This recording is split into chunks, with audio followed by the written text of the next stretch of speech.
지광숙 교수님이 모실 석박사 통합과정 2학기 이선재 학생입니다. 네, 우선 이렇게 너무 좋은 자리에서 발표할 수 있게 기회를 주셔서 너무 영광이고요. 제가 오늘 발표할 주제는 해상폭력 지지 보조 형식 의사결정입니다. 우선 연구 배경부터 말씀드리면 건설 사업 수행 시의 설계자 선정, 시공사 선정이나 도로의 노선 결정 뿐만 아니라 해상폭력 지지 보조 형식 선정에서도 다양한 의사결정 과정이 필수적으로 존재하는데요.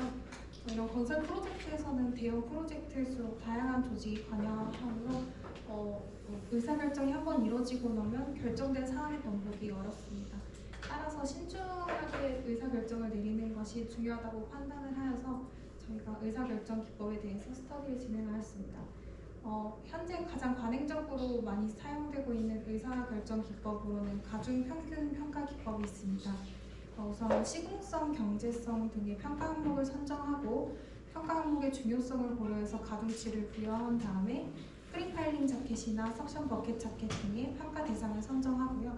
다수의 평가위원들로 평가위원회를 구성해서 평가위원회 각 대안에 대해서 평가 항목별로 시공성 80점이나 경제성 60점 등의 평가 점수로 평가를 하게 됩니다. 이 결과를 집계하는데요. 이러한 기법은 비교적으로 단순하다는 장점이 있는데 오른쪽에 보시면 이러한 한계점이 존재하는데요. 첫 번째로 분산 정도에 따라서 상이한 신뢰도를 나타낼 수 있고 두 번째로는 평가 항목 간의 상관관계 고려가 불가하고요. 마지막으로는 평가위원별로 상이한 의미를 가진 주관적 점수를 부여할 수 있는데요. 예를 들면 같은 시공성 나쁨이라는 평가 지표에 대해서 평가위원 1번은 점수 70점을 부여하거나 평가위원 2번 같은 경우에는 점수 50점을 부여하는 등 주관적인 점수를 부여할 수 있습니다. 다음으로 퍼지 자연어 평가 기법입니다. 이거는 이전에 말씀드린 기법이랑 동일한데 스텝 5를 보시면 평가위원들이 이제 80점, 60점 이런 점수가 아니라 나쁨, 보통, 좋음 등의 언어적인 평가를 진행하게 되는데요. 점수보다는 언어적인 평가가 훨씬 결과의 수렴성이 좋다고 볼 수 있고요. 이 또한 수치적으로 점수 환산이 필요하긴 합니다.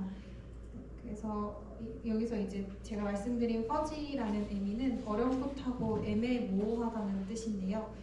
이제 나쁨, 보통, 좋음 등의 정성적인 언어 표현을 정량화하고 처리해서 최적의 대안을 도출하는 기법입니다. 이런 퍼지 자연어 평가 기법의 예시로 얀페이 논문의 최적 공유 자전거를 선정하는 자연어 평가 기법이 있는데요.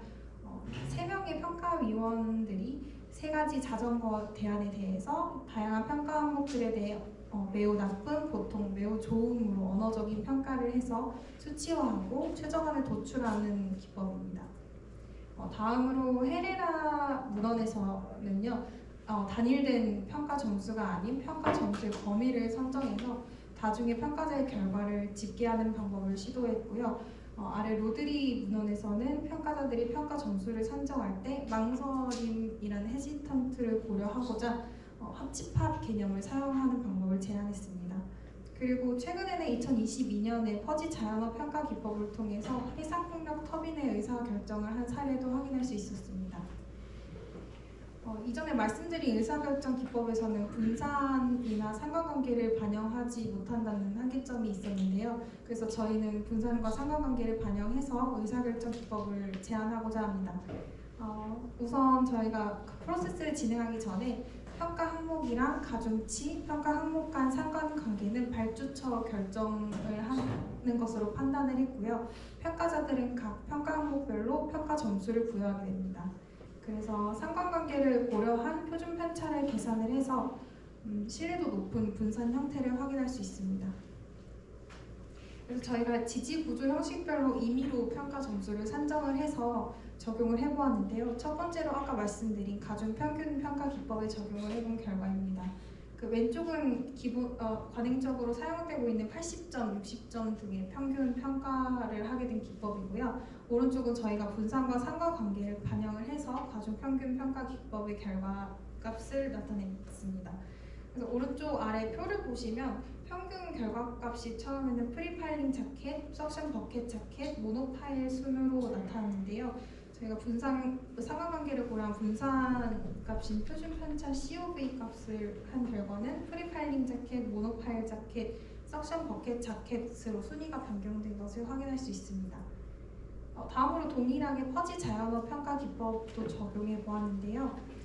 왼쪽은 얀페이 논문의 자연어 평가 기법을 토대로 진행을 해보았고, 오른쪽은 저희가 분산과 상관관계를 반영해서 퍼지 자연어 평가 기법을 수행해 보았습니다. 이것도 동일하게 평균 결과값뿐만 아니라 COV 값을 확인할 수 있습니다. 이거는 아까 교수님께서 말씀하신 저희가 그 점수를 임의로 산정해서 연구를 진행했는데요. 아무래도 다양한 데이터가 필요하다 보니까 여기 계신 전문가분들께서 설문조사를 참여를 해주시면 소중한 의견 주시면 감사하겠습니다. 이상으로 발표 마치겠습니다.